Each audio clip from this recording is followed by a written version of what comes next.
जय हिंद दोस्तों, कैसे आप सब लोग। उम्मीद करते हैं आप सब ठीक होंगे। दोस्त, कल पढ़ाते समय तो कुछ टेक्निकल इशू की वजह से वीडियो कट हो गया था। हम कहाँ जहाँ तक पढ़े पढ़े थे उसके बाद से हम फिर से शुरुआत करेंगे।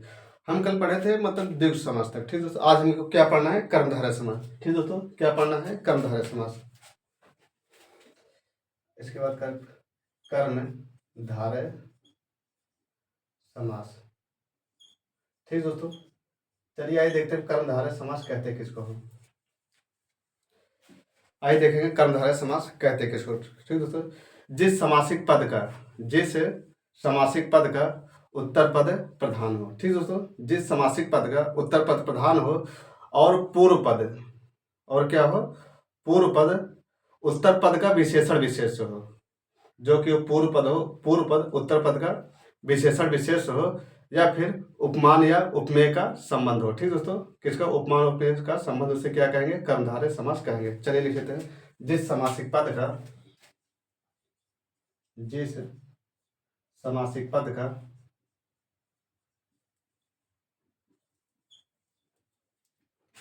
उत्तर पद प्रधान हो। उत्तर पद प्रधान हो। ठीक दोस्तों, उत्तर पद प्रधान हो।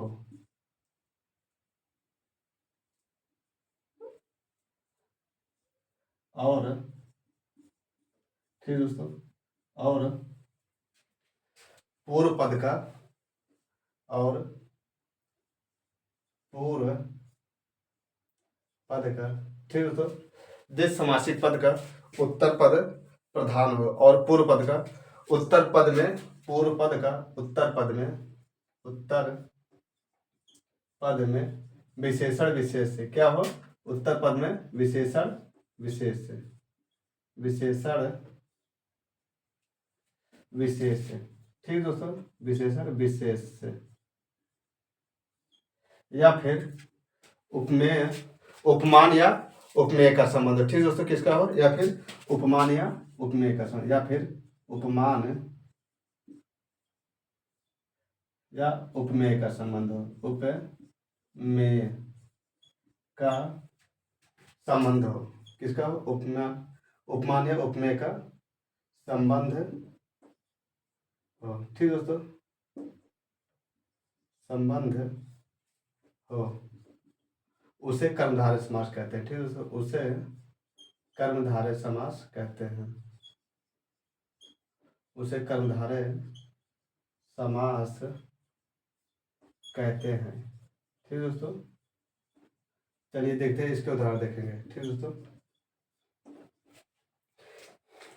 चलिए एक बार फिर कर्मधारय समास देखेंगे। जिस समासिक पद का उत्तर पद प्रधान हो तथा पूर्व पद का उत्तर पद में विशेषण विशेष हो। मतलब पूर्व पद का उत्तर पद में विशेषण विशेष हो, या फिर उपमान या उपमेय का संबंध हो, उसे क्या कहेंगे? कर्मधारय समास कहेंगे। चलिए इसके उदाहरण देख लेते हैं। जैसे कर्मधारय समास के उदाहरण हो गया मृग नयन। क्या हो गया? मृग नयन हो गया। चरण कमल हो गया। ठीक दोस्तों, चरण कमल मतलब इसमें के समान, मतलब समानता दिखाई जा रही है ना दोस्तों। मतलब चरण के समान कम जो है कमल, चरण किसके समान है? कमल के समान है। मृग नयन मतलब आंख कैसे हैं? मृग के नयन के समान है। ठीक दोस्तों, ये किसमें आएंगे? कर्मधारय समास में आएंगे। जैसे गुरुदेव हो गया, महापुरुष हो गया, सब किसके उदाहरण है? कर्मधारय समास में। चलिए उदाहरण देखेंगे इसके। जैसे चरण कमल, चरण कमल। ठीक दोस्तों, क्या है? चरण कमल। ठीक दोस्तों, जैसे मृग नयन हो गया, मृग नयन, मृग नयन। ठीक दोस्तों, मृग नयन किसके उदाहरण है? कर्मधारय समास के उदाहरण है। जैसे प्रिय सखा, क्या हो गया? प्रिय सखा हो गया। ठीक दोस्तों, प्रिय सखा, ये सब किसके उदाहरण दोस्तों? ये सब कर्मधारय के उदाहरण। और प्रिय सखा हो गया, पीताम्बर हो गया। ठीक दोस्तों, क्या हो गया? पीताम्बर, पीताम्बर, ये सब किसके उदाहरण दोस्तों? कर्मधारय समास के उदाहरण है। ठीक दोस्तों, बाकी घनश्याम हो गए, मतलब ऐसे कई उदाहरण है जो कि कर्मधारय समास के। बस आप लोग इतना याद रखें, जिस समासिक पद का उत्तर पद प्रधान हो। उत्तर पद प्रधान इसलिए होगा दोस्तों क्योंकि ये तत्पुरुष समास के ही भाग है। जिस समासिक पद का उत्तर पद प्रधान हो और पूर्व पद उत्तर पद में विशेषण विशेष या उपमान उपमेय का संबंध हो, उसे क्या कहेंगे? उसे कर्मधारय समास कहेंगे। जैसे उदाहरण का चरण कमल हो गया, मृग नयन हो गया, प्रिय सखा पीताम्बर, ये सब किसके उदाहरण है? कर्मधारय समास के उदाहरण है। ठीक दोस्तों, इसके बाद हम पढ़ेंगे द्वंद्व समास। इसके बाद हम क्या पढ़ेंगे दोस्तों? द्वंद्व समास। ठीक दोस्तों, चलिए इसके बाद देखते हैं द्वंद्व समास। द्वंद्व समास,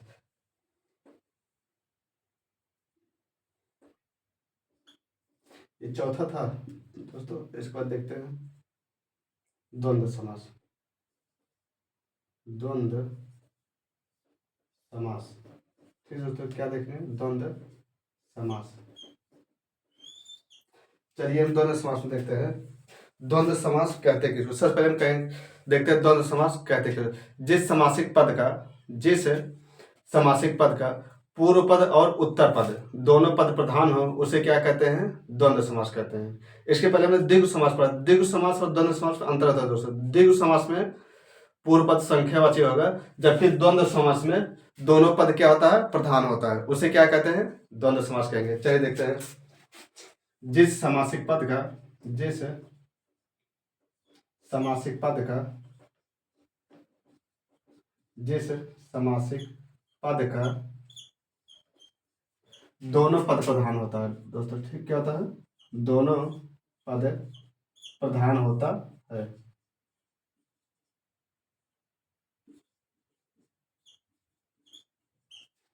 उसे द्वंद्व समास कहते हैं।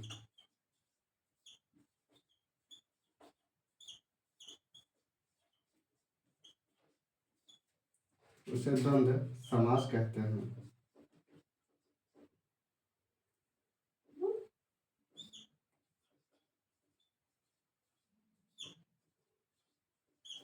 ठीक है दोस्तों, जिस समासिक पद का दोनों पद प्रधान होता है उसे क्या कहते हैं? उसे द्वंद्व समास कहते हैं।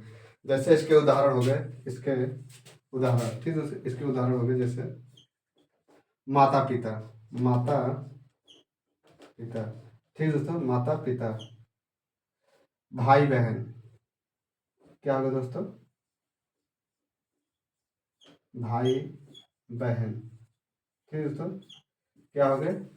भाई बहन। देश विदेश, क्या होगा दोस्तों? देश विदेश।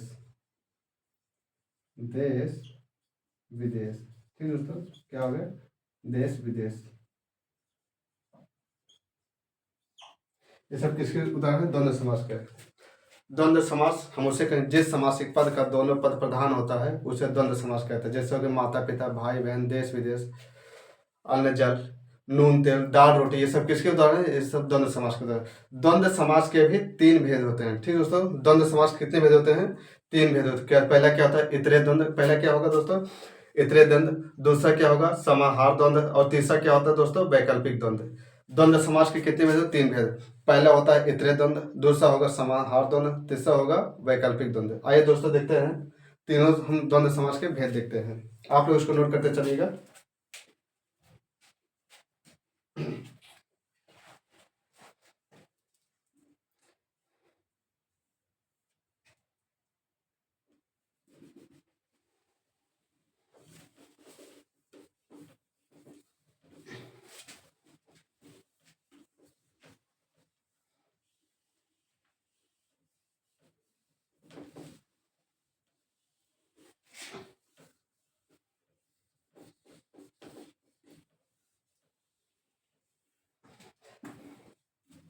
हम क्या पढ़ रहे थे दोस्तों? द्वंद्व समास।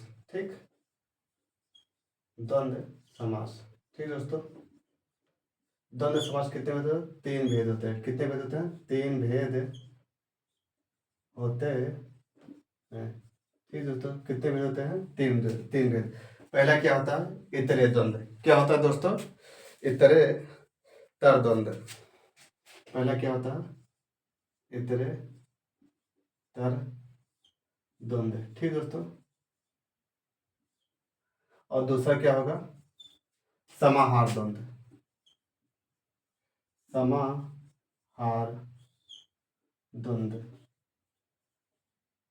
और तीसरा होगा वैकल्पिक द्वंद्व। वैकल्पिक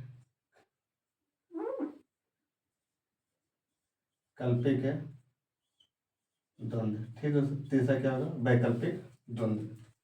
पहला होगा इतरे द्वंद्व, दूसरा होगा समाहार द्वंद्व, तीसरा होगा वैकल्पिक द्वंद्व। ठीक दोस्तों, चलिए इतरे द्वंद्व में, इतरे द्वंद्व में क्या होता है, और या तथा लगा होता है। ठीक दोस्तों, क्या होता है, और या तथा लगा होता है इतरे द्वंद्व में। ठीक दोस्तों, इतरे द्वंद्व में क्या लगा होता है, और या तथा। इसमें क्या लगा होता है, और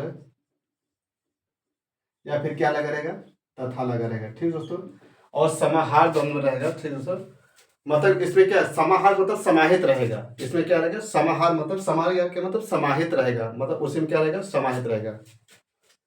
समाहार यानी कि समाहित, समाहित रहेगा। ठीक दोस्तों, क्या रहेगा, समाहित रहेगा। और वैकल्पिक द्वंद्व में रहेगा दोस्तों, या फिर अथवा रहता है। वैकल्पिक द्वंद्व में क्या रहेगा, या फिर अथवा रहता है। ठीक दोस्तों, विकल्प है जिसको कहते हैं अथवा, या फिर अथवा रहता है। वैकल्पिक द्वंद्व में क्या रहता है दोस्तों, या फिर अथवा। चलिए हम उदाहरण देखते हैं। सबसे पहले देखते हैं इतरे द्वंद्व के। अन्य, अन्य जल, जैसे हो गया उदाहरण से हो गया अन्य जल, अन्य जल। ठीक है दोस्तों, क्या हो जाएगा, अन्य और जल, अन्य और जल। ठीक दोस्तों, ये किसके उदाहरण है, ये सब वैकल्पिक इतरे द्वंद्व के उदाहरण। किसके उदाहरण, इतरे द्वंद्व के। देश विदेश, जैसे हो गया देश विदेश, देश विदेश। ठीक दोस्तों, क्या होगा, देश विदेश। ये क्या है, देश और विदेश, देश और विदेश। ठीक दोस्तों, क्या है, देश और विदेश।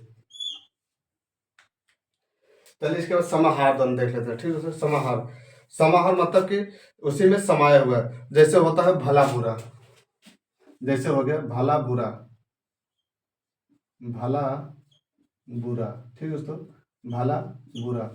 और दूसरा उदाहरण हो गया ठोस, हाथ पाव, हाथ पाव, हाथ पाव, हाथ पाव। ठीक दोस्तों,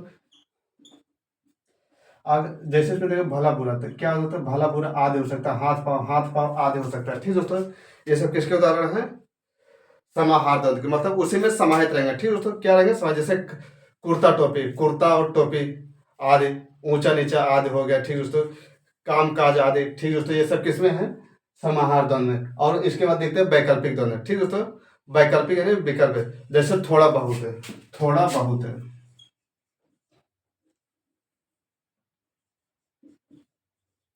थोड़ा बहुत है, बहुत। इसमें देखिए मतलब एक कम है एक ज्यादा है ना दोस्तों।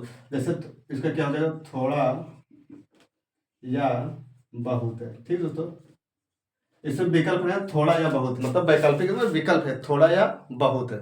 ठीक दोस्तों, जैसे घट या बढ़ है, घट या बढ़ है, मतलब विपरीत होगा हमेशा, घट बढ़ है। ठीक दोस्तों, क्या होगा, घट या बढ़। ठीक दोस्तों, क्या हो जाएगा, घट या बढ़, घट बढ़। तो क्या हो जाएगा दोस्तों, घट या बढ़। ठीक दोस्तों, बाकी इसके बाद देखते हैं लास्ट में बहुब्रीहि समास। ठीक दोस्तों, हमारा लास्ट क्या बचा है, बहुब्रीहि समास है।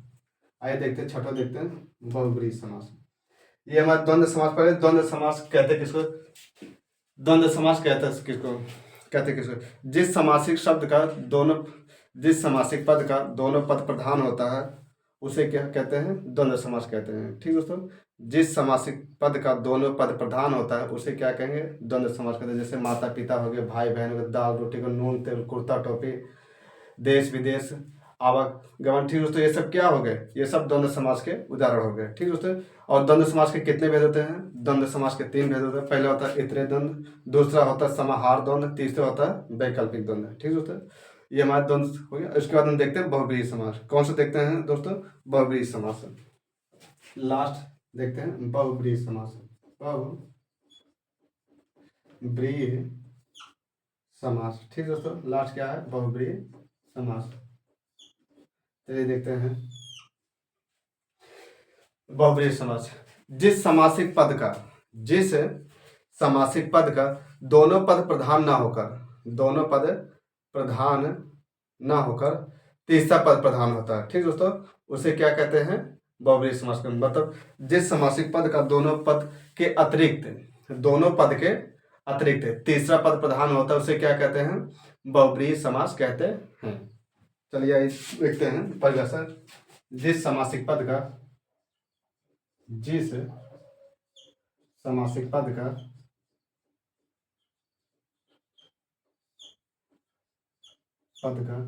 दोनों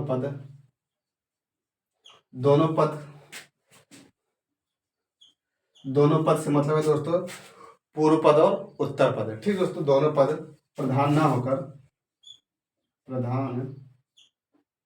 होकर तीसरा पद प्रधान होता है। तीसरा पद प्रधान होता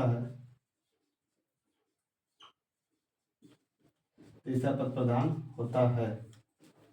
उसे क्या कहते हैं? उसे बहुब्रीहि समास कहते हैं। ठीक दोस्तों, उसे क्या कहते हैं? उसे बहुब्रीहि समास कहते हैं। बहुब्रीहि समास कहते हैं। उसे क्या कहते हैं? उसे बहुब्रीहि समास कहते हैं। चलिए जैसे उदाहरण देख लेते हैं दोस्तों, इसके उदाहरण बहुब्रीहि समास के उदाहरण देखते हैं दोस्तों। जैसे हो गया दशानन। क्या हो गया? दशानन। दस है सिर जिसके। दशानन 10 है सिर जिसके। किसको कहते हैं दोस्तों? रावण को। रावण यहाँ के तीसरा पद हो गया ना, 10 है दशानन। 10 है सिर जिसके, यानी किसको हो गया? रावण। ठीक दोस्तों, जैसे बाकी और उदाहरण हो गए जैसे पतझड़। किस में आएगा? पतझड़ किसको कहते हैं? सावन के मौसम कहते हैं। क्या? पतझड़ कहते हैं। गिरधर ये किस में आएगा? बहुब्रीहि समास में आएगा। ठीक है, जैसे महेश्वर हो गया, जैसे दशानन हो गया, महेश्वर हो गया।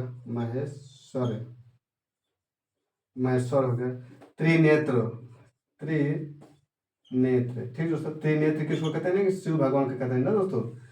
त्रिनेत्र किसको कहते हैं? शिव भगवान को। जैसे और एक उदाहरण हो गया जैसे पंकज। कमल। पंकज बहुब्रीहि समास और कर्मधारय समास दोनों में आता है। जैसे पंकज। और पीताम्बर बहुब्रीहि समास में भी आता है और कर्मधारय समास में भी आता है दोस्तों। तो बाकी आप इसका देख लेते हैं। जैसे धनंजय। क्या हो गया? धनंजय। ठीक दोस्तों, ये सब किसके उदाहरण हैं? ये सब बहुब्रीहि समास के उदाहरण हैं दोस्त। बाकी हमारा समाप्त खत्म हो गया दोस्तों। बाकी इसके बाद हम नया चैप्टर शुरुआत करेंगे। तो बाकी आप जैसा कि जानते हैं कि हम क्या करेंगे, हम बीपीएससी टीआरई 4 के लिए हिंदी पढ़ रहे हैं दोस्तों। जैसे कि जिसमें कि 80 नंबर के हिंदी थे। इसके पहले भी मैंने भी बता दिया, जिसमें कि टोटल 120 नंबर का पेपर होगा, जिसमें कि 80 नंबर का आपका हिंदी आएगा। ठीक दोस्तों, जिसमें 80 नंबर हिंदी में हिंदी साहित्य, हिंदी ग्रामर दोनों रहेगा। ठीक दोस्तों, तो हम क्या पढ़ रहे हैं? हिंदी ग्रामर और हिंदी साहित्य। एक दिन हिंदी ग्रामर पढ़ेंगे और एक दिन क्या पढ़ेंगे? हिंदी साहित्य पढ़ेंगे। बाकी जैसे समय रहेगा, बाकी जैसे भर्ती दे उसे एक दिन 2 क्लास करेंगे, फिर हिंदी ग्रामर हिंदी साहित्य दोनों साथ में क्लास करते हुए चलेंगे। और क्लास खत्म करने के बाद हम क्या करेंगे? क्यूज करेंगे, मतलब प्रैक्टिस करेंगे। ठीक दोस्तों, हम क्या करेंगे? प्रैक्टिस करेंगे। जय हिंद, जय भारत।